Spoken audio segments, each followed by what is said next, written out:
Greetings in Yeshua, gang. How is everybody doing? Hi, guys. Good evening, good morning, wherever you might be at. I had to do some rebooting of my computer because, I was having some sound issues. But hopefully and prayerfully, from what I can tell, I think I have the sound back. So let's get it.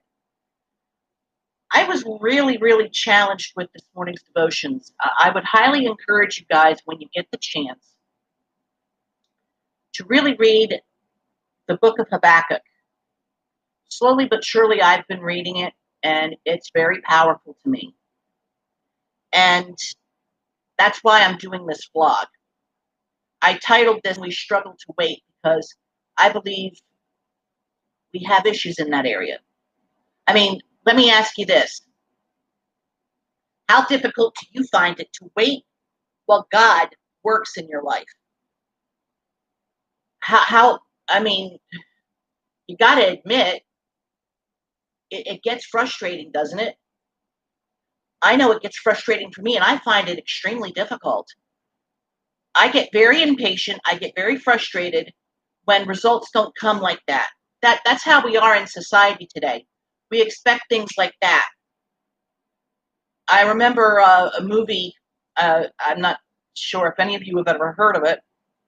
It's a Sylvester Stallone movie with Sandra Bullock called Demolition Man.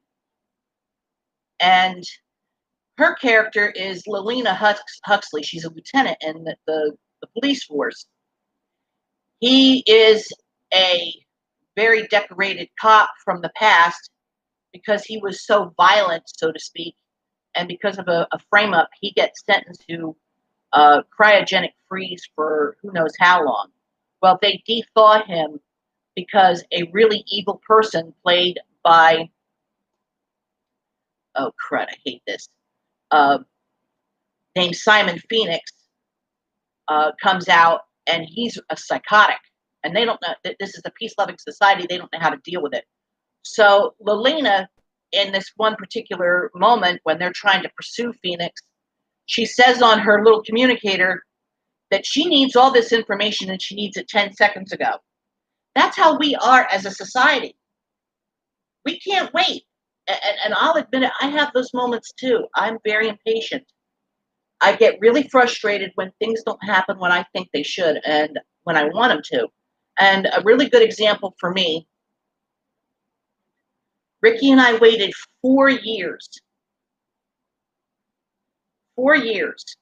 I'd say from the time he was hit by the drunk driver until the end of December, till December of last year, for finally all this to end with all the legal proceedings and everything. And we went through some ups and downs. Let me tell you, one of the things that happened was when we had the arbitration hearing, Ricky lost. That's in the civil aspect. He lost because this young man who thinks he's above everything and everyone had a sleazy lawyer that painted my husband out to be a reckless elderly driver. And that was really heartbreaking and frustrating to see my husband in the situation. And there were so many things we were going through, especially financially. I'll admit, I did some things that I shouldn't have done. And it caught up, so to speak, with me. And praise God, it was dealt with.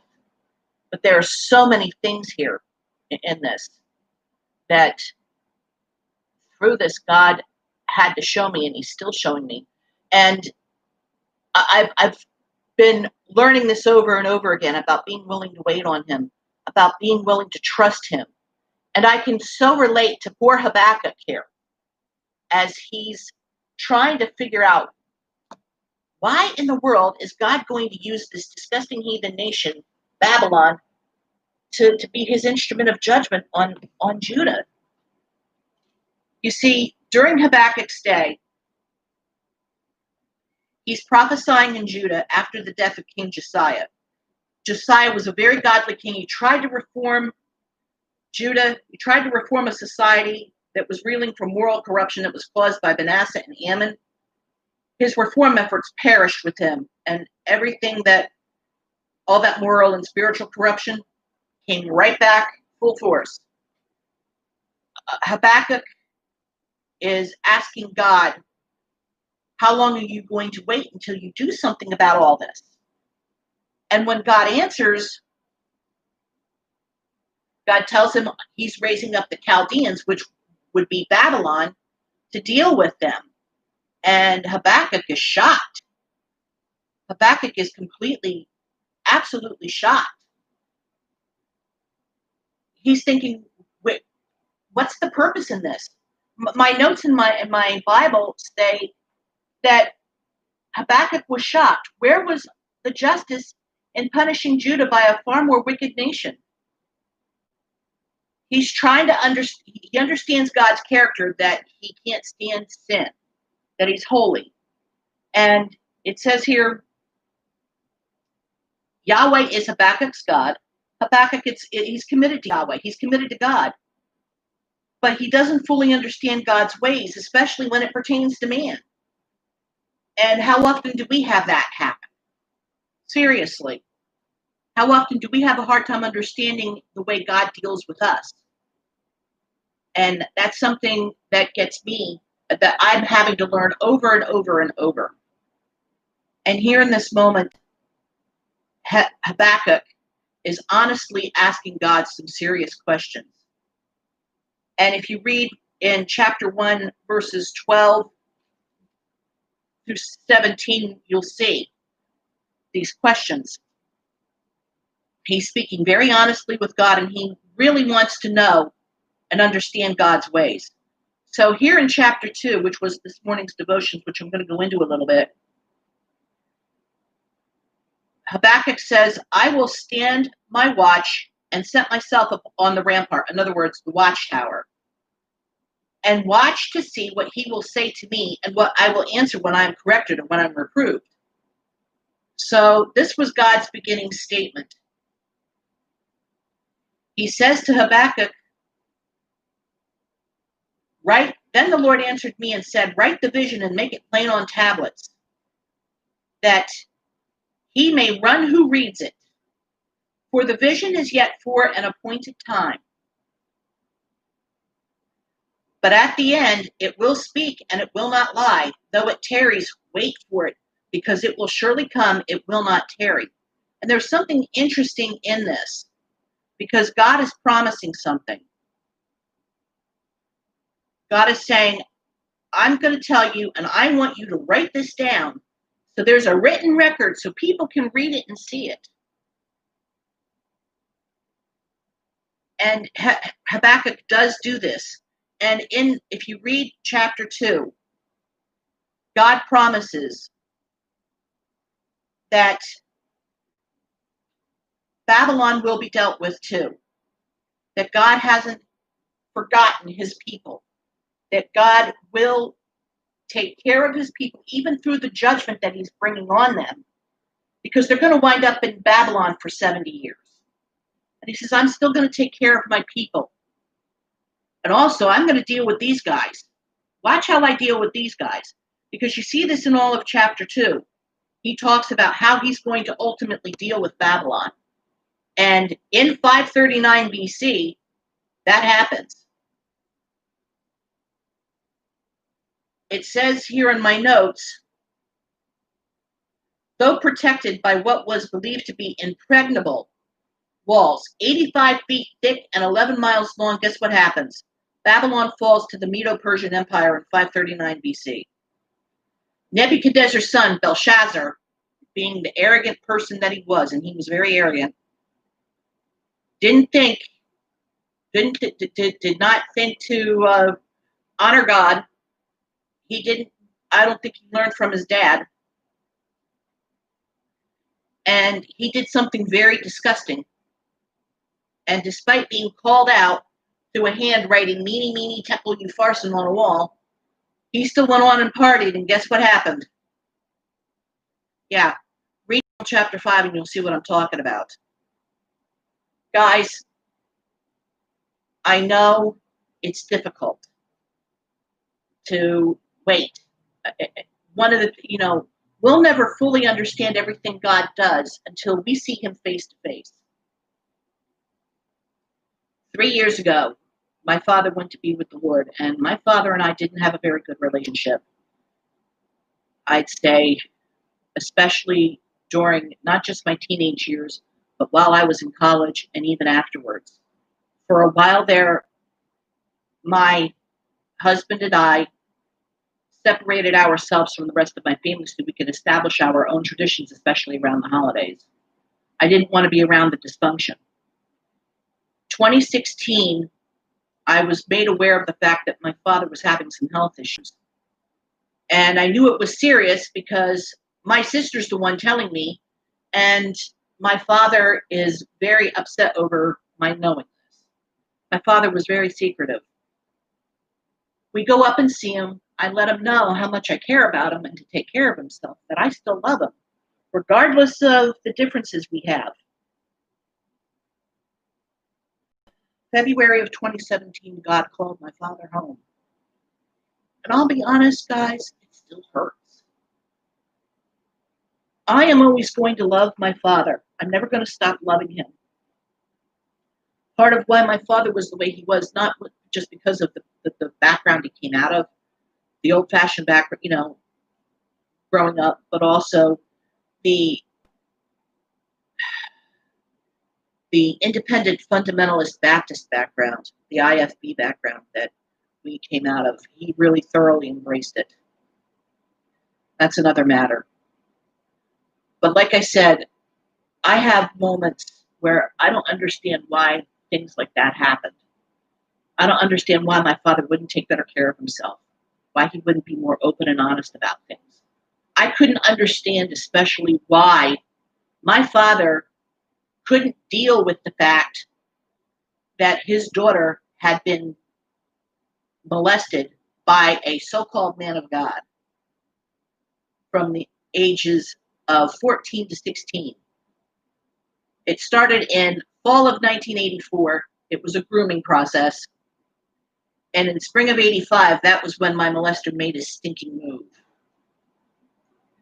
I'm going to go into that another time. But I'll tell you right now, I thank God that I can go to him and say, I'm frustrated. I wish you'd tell me what's going on. When things don't happen the way I want them to or in the timing I want them to happen to, like I said, I do stupid stuff. And I've learned from it. I continue to learn. And that's when I need to remember I need to go to the Lord and seek him and learn to wait on him. Now, it's not that whole wait on the Lord thing that Sandy Patty has always sung. No. That's, no offense, Sandy Patty, if you're hearing this, I find it phony.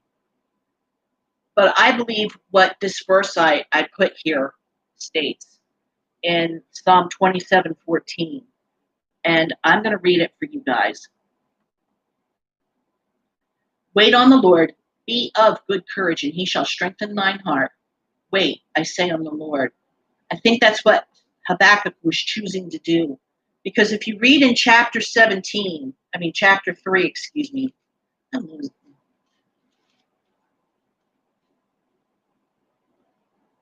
ultimately, Habakkuk makes this prayer to the Lord. And when he sees this vision, ultimately when he gets the gist of this vision, he says, when I heard, this is in verse 16 of chapter 3, when I heard, my body trembled, my lips quivered at the voice, rottenness entered my bones, and I trembled in myself, that I might rest in the day of trouble. When he comes up to the people, he will invade them with his troops. He's scared about what's going to happen to his people. But here's what he says in verses 17 through 19, which I want to share with you right now. Though the fig tree may not blossom, nor fruit be on the vines, though the labor of the olive tree may fail, and the fields yield no food, though the flock may be cut off from the fold, and there be no herd in the stalls, yet I will rejoice in the Lord. I will joy in the God of my salvation. The Lord God is my strength. He will make my feet like deer's feet, and he will make me walk on my high hills. That is such a powerful thing to me. That is such a powerful promise to me. Habakkuk here is choosing to say, I'm going to trust you, Lord. I don't understand this, but I'm going to trust you, and I'm going to trust that you not only know what you're doing here, but that you're going to take care of your people, that you are taking care of your people. That's why I want to ask this final question before I close, because I think it's very important. This is also from this morning's devotional.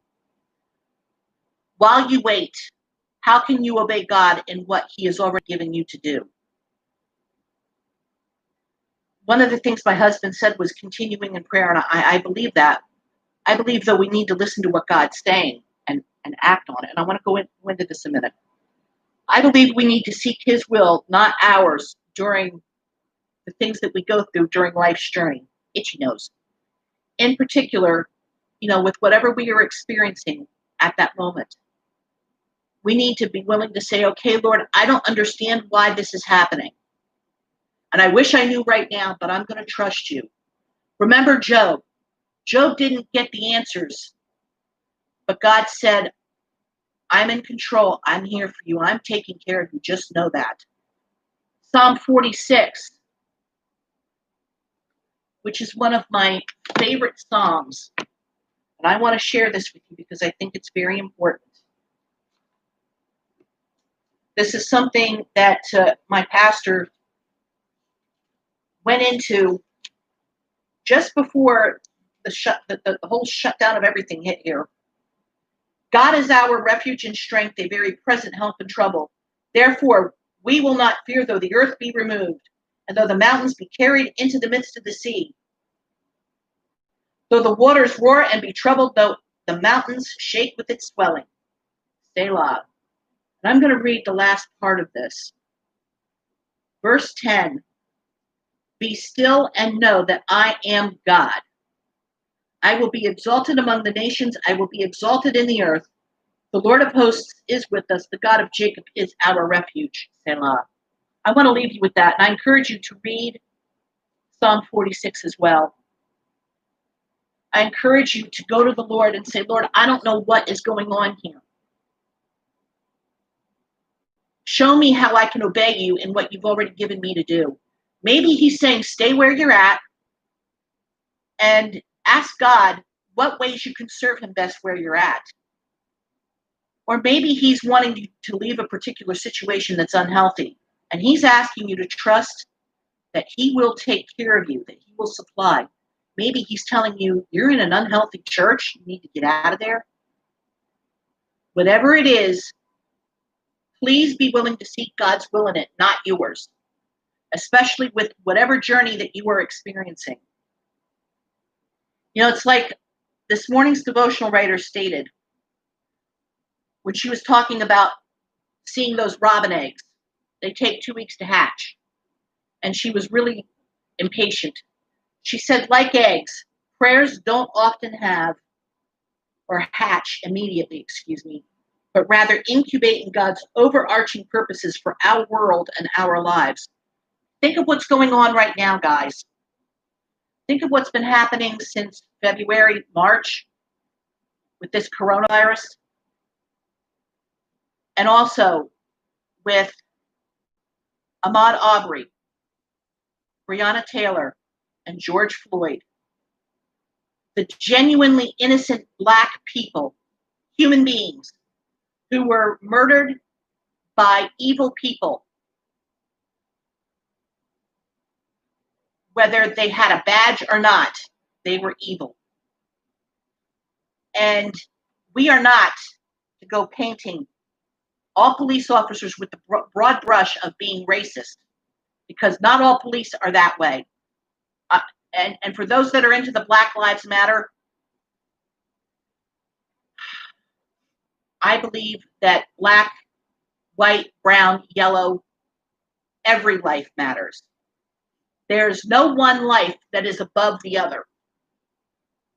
And this Black Lives Matter movement started off great, but it's become Marxist and socialist. And I pray that people will see through that. My motto is, in God, we all matter. And I pray that you will see that. I pray that you will learn to trust him in the midst of all this craziness. Seek his face. Ask him what he's got for you next. That's what Ricky and I have been doing right now. And Ricky would greatly appreciate your prayers on it. Having been a tennis coach for 35 years and having that yanked from him has been really rough. He's trying to at least get back into tennis through hitting practice balls. He's out right now doing that. So please pray for him.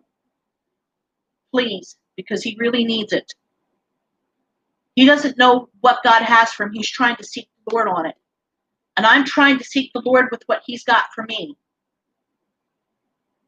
One of the things that I'm choosing to do right now is follow him through helping out with the pro-life ministry that I'm involved in, and also through taking care of little furry lives. One of the things I'm not going to do is overload myself, but I'm going to seek him, and I pray that you will too. I've got to get going.